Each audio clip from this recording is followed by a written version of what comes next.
Upokojena gostinka se je lani na praznovanju svojega 100. rojstnega dneva zbližala županu Mestne občine Ptuj. Pogosto mu pošlje pozdrave preko znancev, on pa jo z veseljem obišče. Najraje govorita o tem, kar vse zanima. Malo nam boste povedali recept, ker od lani do letos ste se malo pomladili. Tako da lepše izgledate. Vse najboljše. Še naprej. Ne vem, zakaj tako dolgo živim, kar rečete. Ja, zato, ker ste dober človek, ne?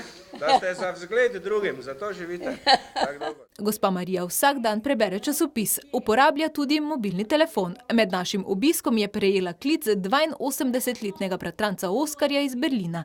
Nekaj težav ji povzroča sluh, a na življenje gleda pozitivno. Jaz pa nič ne jamram. No, fajn. Zato, ker se nas plače, se nič ne pomaga, če jamrate. Po kakšni kritični izjavi o dogajanju v državi besedo hitro preusmeri na rože in lepe fante. A ni lepšega, kot ljubezen na svetu. Točno, saj ljubezen ljudi drži po konce, ne? Pa tak, čisto odkrita, ne hiravska. K receptu za dolgo življenje pa doda še delovnost in veliko poštenosti.